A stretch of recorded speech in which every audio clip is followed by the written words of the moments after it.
When he rolled into the courtroom in his wheelchair, even the clerk stopped typing. All morning, it had been routine. A college kid who'd eased through a stop sign. A nurse ticketed at a hydrant. A roofer grumbling about a broken meter. Judge Caprio listened and ruled. Then the clerk read the next file. City of Providence versus Daniel Harris, 31 violations, total due, $8,750. The judge's tone was almost automatic until he reached the surname. He looked up. The man at the rail sat in a scarred black wheelchair, brakes set on the tape. Where pant legs should have hung, there was only the flat canvas of the seat. Instead of a suit, he wore a dark dress uniform jacket, neatly pressed, a narrow bar of ribbons above the pocket.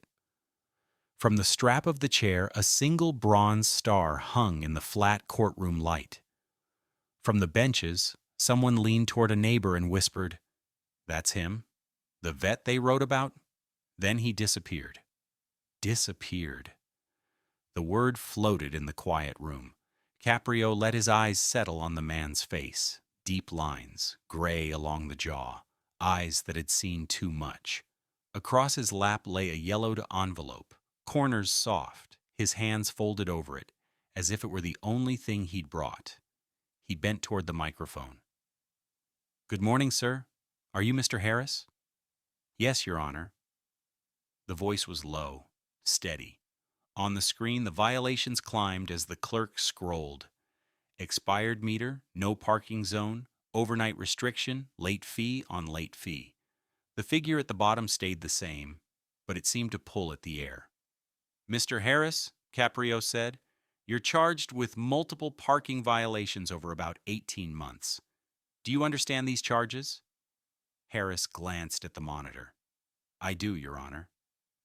"Do you wish to contest any of them? Offer an explanation?" He was silent for a beat, then shook his head. "No, sir. I'm not saying the city's wrong." His fingers pressed into the old envelope until the paper bent. "But before you decide what happens," he said, finally meeting the judge's eyes, "I'd appreciate it if you'd let me say one thing." There was no anger in it, no pleading, just a quiet insistence that made the benches seem closer. Caprio looked again at the uniform, the empty space where legs should have been, the metal on the strap of the chair. The stack of waiting files at his elbow blurred. He nodded once. "All right, Mr. Harris, you may speak." The clerk's hands hovered over the keys. A man in the back in a faded army cap straightened on the bench. Everyone there understood that $8,750 was only a number on a screen. The real weight was in the worn envelope on the veteran's lap, and in whatever he was about to say. He cleared his throat, not to dramatize, just to steady himself. "I served with the 19th Engineer Battalion," he began, eyes fixed on a point somewhere past the bench. "Kandahar Province, 2011. He said it plainly, without the tone of someone reciting a resume, more like someone naming a place where a part of him was still buried. "We were moving a group of families out of a village that had been hit twice in a week. Kids, mostly. I was scanning the road. Missed a pressure plate under a sheet of scrap metal." He paused. Blast took both legs above the knee. It wasn't a hero's tale. No slow-motion valor. No cinematic buildup. Just a man describing a moment that had split his life in two. "I spent 9 months in military hospitals. Another year in rehab. Insurance mixed up my paperwork 3 times, so I waited for prosthetics longer than most." He glanced at the chair. "Got used to wheels." No one spoke. A woman in the second row lowered her eyes. A young man at the aisle twisted his baseball cap in his hands. He lifted the yellowed envelope from his lap and opened it with a care that made it clear he had done this many times before. Inside was a single parking notice, edges curled from years of being folded and unfolded. "This one started everything," he said, holding it between 2 fingers. "I got it the same day they buried my closest friend. We served together from basic. I drove straight from the cemetery to the shelter where I volunteer. Never made it to the post office. The date on the ticket, visible even from several feet away, matched the day printed on the ribbon pinned to his jacket. The coincidence felt brutal. He rested the notice on his knees. After that, they snowballed. I'd parked near the VA hospital when I had appointments. Some days the lot was full. Other days I couldn't get the chair up the curb fast enough, so they marked it as improper location or overtime. I wasn't ignoring anything. I just moved slower than the meter fines. There was no bitterness in his voice, only a quiet exhaustion. He gave a faint, almost apologetic smile. I live alone. My folks are down in Alabama. We talk, but life's different now. I've got a dog, Daisy, old mutt. She limps worse than I do. The corner of his mouth twitched. We make a good pair. That line hit harder than any tearful confession could have. It was the kind of loneliness older Americans understood instinctively and feared. The judge leaned forward, elbows on the bench. Mr. Harris, these violations. Many of them are near the hospital, but there are others all over the west side. You were driving quite a bit. Yes, sir, he murmured. Nights, mostly. Someone in the back shifted, as if sensing there was more buried beneath the surface. Harris placed the envelope back on his lap and smoothed it flat, almost protectively. I'm not here to say the city mistreated me, he said. Life just stacks up on you sometimes. And when you're trying to keep going, you don't notice the weight till it pins you down. His voice didn't break. His shoulders didn't slump. But the quiet in the room deepened. An understanding silence, the kind that comes only when truth arrives without theatrics. Judge Caprio watched him for a long moment, the papers on his desk forgotten. The routine of the morning was gone. This wasn't about meters or fines anymore. It was about a man who'd survived war, limped through the aftermath, and was now sitting, under a burden he never asked for, and still hadn't complained. Judge Caprio adjusted his glasses and glanced back at the file, flipping through the printouts more slowly this time. Something wasn't aligning. Mr. Harris, he said, tapping a page with his index finger, why are so many of these violations stamped between 2 and 4 in the morning? The question dropped into the room like a stone. Harris didn't answer right away. His jaw tightened, almost imperceptibly. I work nights, he said. That late? He hesitated, then nodded. Yes, sir. The judge pressed gently. Doing what? Harris exhaled, reluctant not because he was hiding guilt, but because he disliked attention. I drive a box van, he said. An old one. Belongs to a nonprofit on Cranston Street.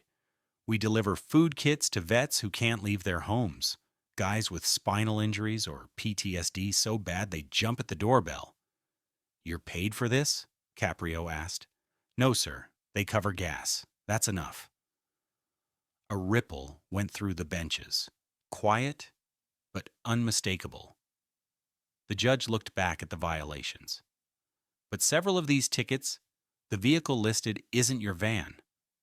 Harris blinked once. That's correct. Caprio raised his eyes. Whose car is it?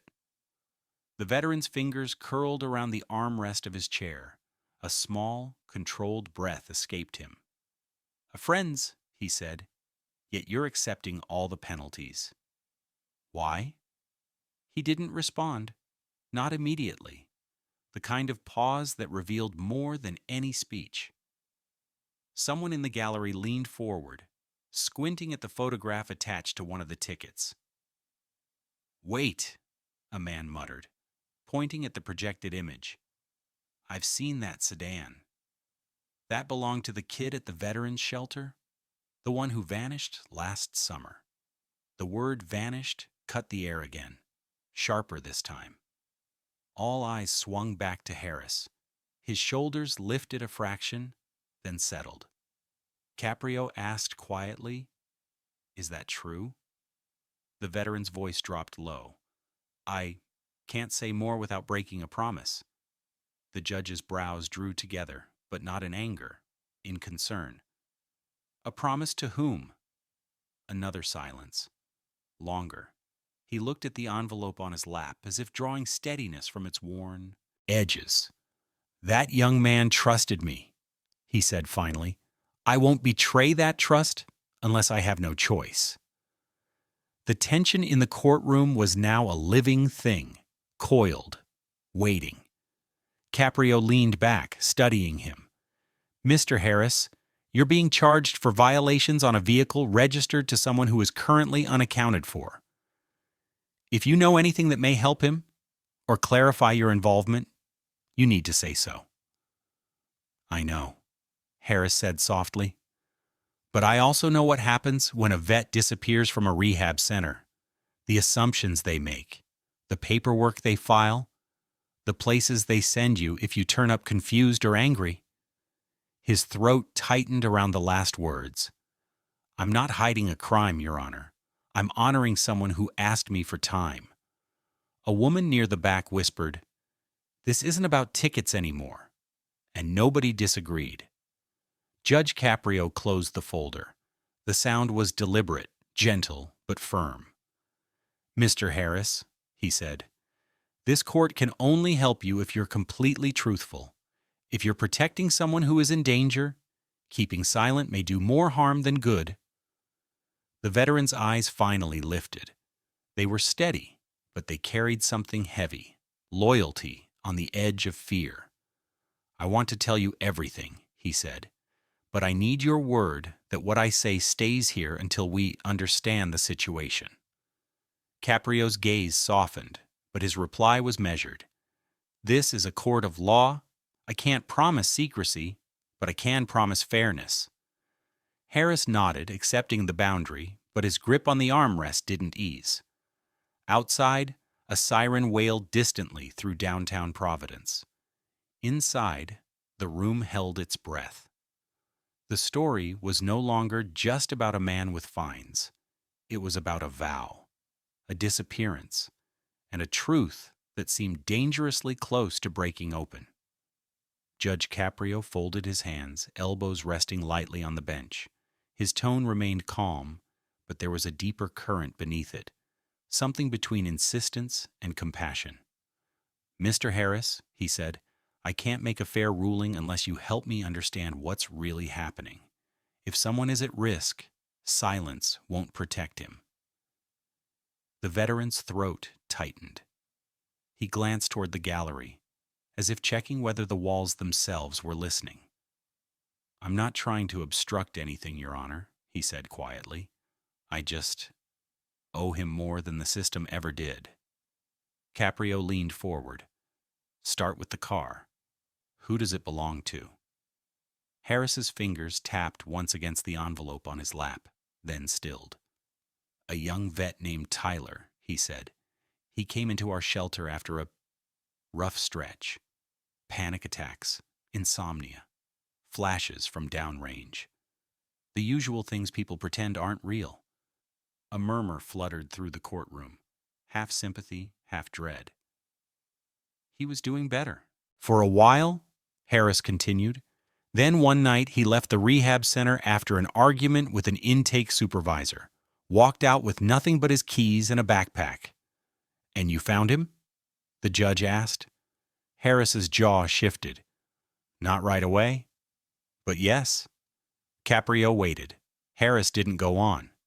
"Where?" The judge pressed gently. Harris sighed through his nose.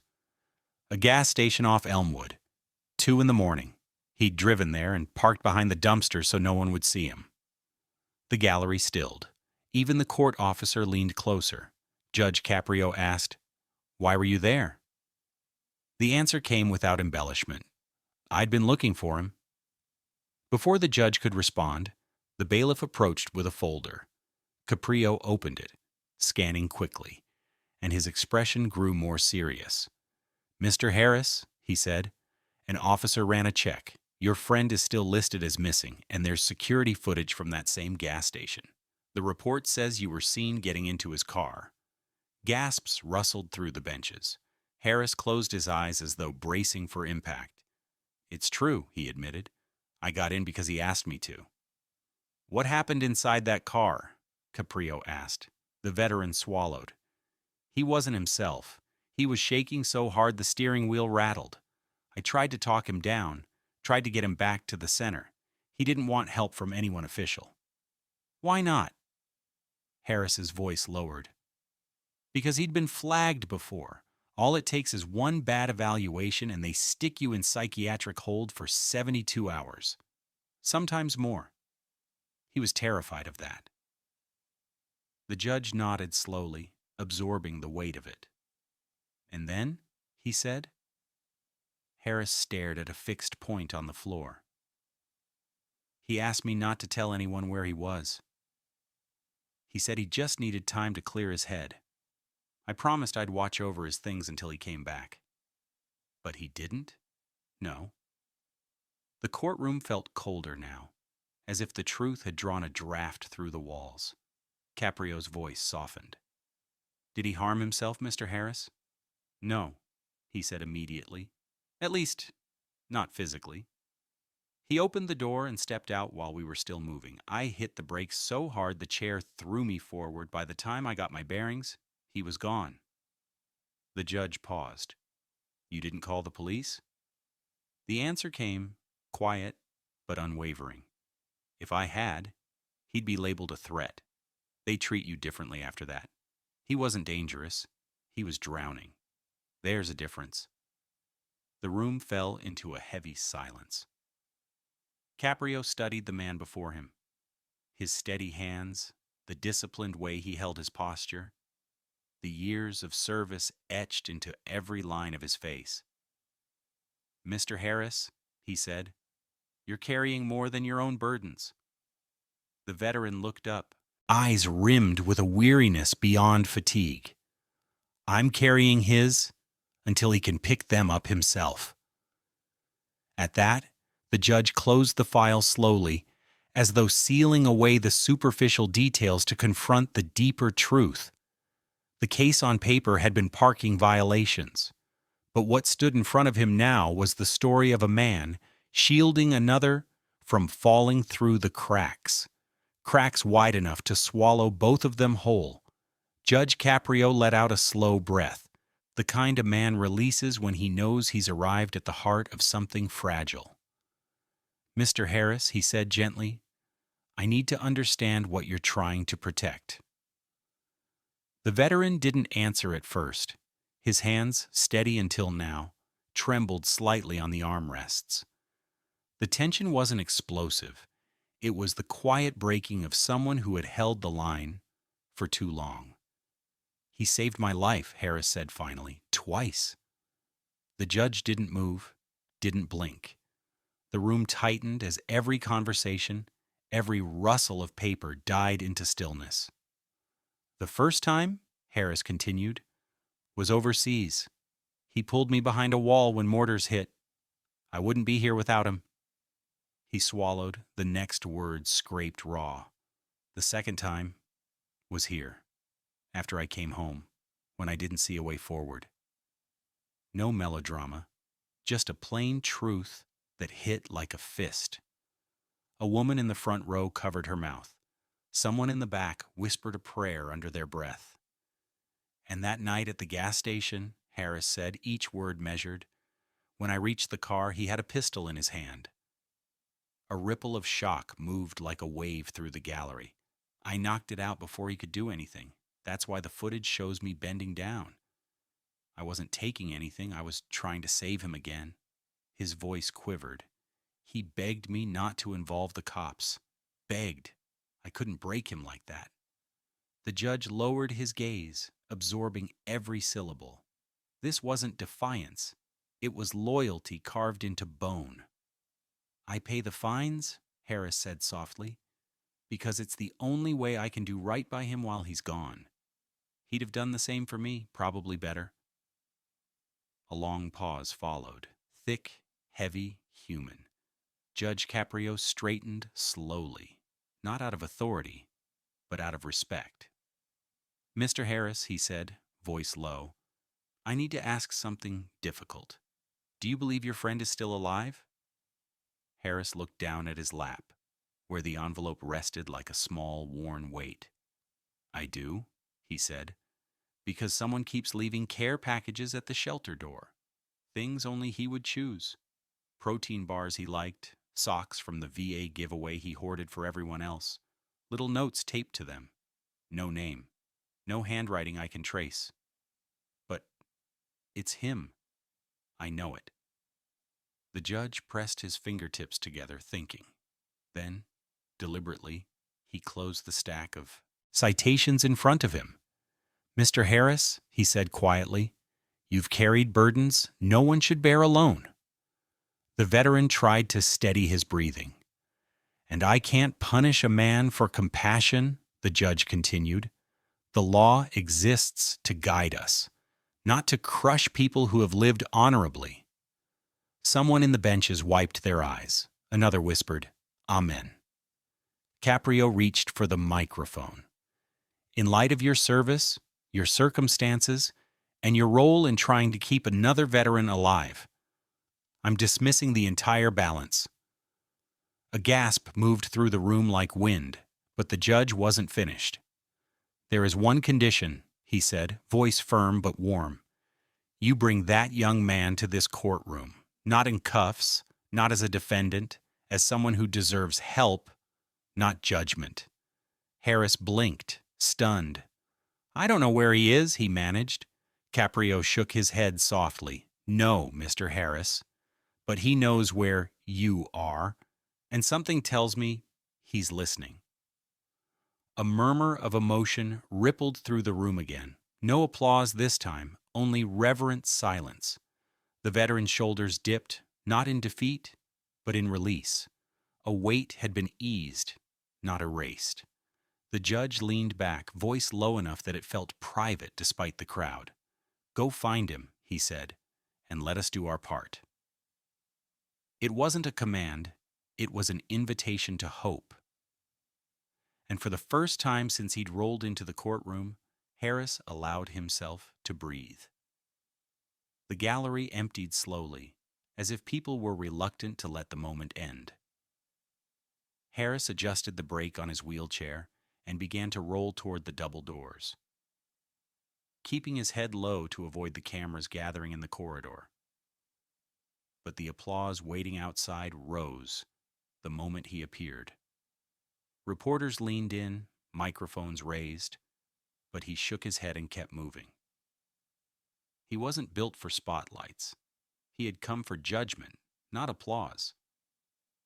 A court officer stepped through the crowd and approached Judge Caprio, who had just finished gathering his notes. "Your Honor, this was left for you." The officer held out a small brown package. No return address, no markings except a strip of tape across the top. Caprio frowned slightly and accepted it, weighing it in his palm as though trying to understand why it felt familiar. He opened it carefully. Inside lay a tarnished military unit coin and a slip of torn paper bearing just 3 handwritten words. "I saw everything, I'm sorry." No name, no signature, nothing but the unmistakable shape of remorse. Caprio stared at the coin. It was heavy, old, edges worn smooth by years of being carried in a pocket or clenched in a fist. The kind of token soldiers traded only with those they trusted to the end. He'd seen that coin before, once. In the veterans folder, mentioned in a report about Harris's fallen friend, meaning the missing young man had kept it all this time, and had chosen now to let it go. The judge's voice, when it came, was barely above a whisper. "He's alive." The court officer didn't understand the significance, but Caprio did. The coin wasn't a message for the court. It was a signal sent through him, from one soldier to another, saying, "I'm still here. I'm not lost." He closed his hand around it, feeling the time-worn metal warm against his skin. Harris, unaware of the discovery, pushed through the building's lobby toward the street. His expression was calmer now, though exhaustion pulled at the corners of his eyes. He was almost at the exit when he heard footsteps behind him. Harris! He turned.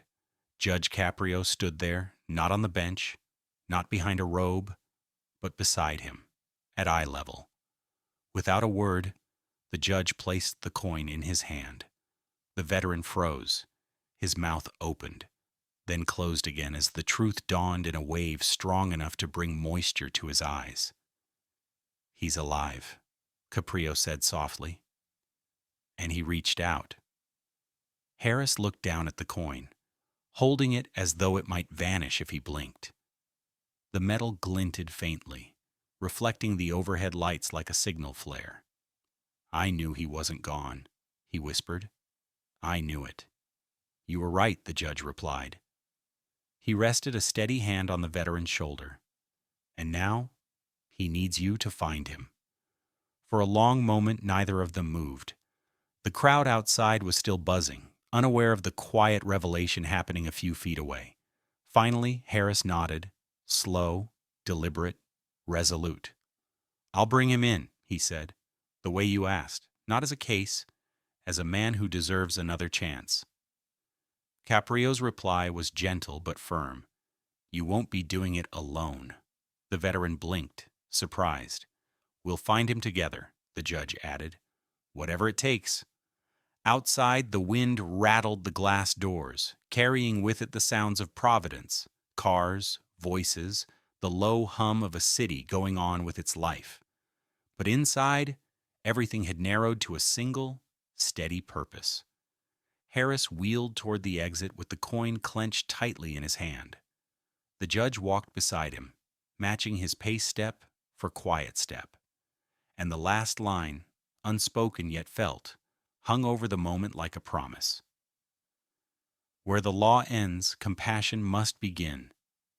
And where compassion begins, justice finally breathes."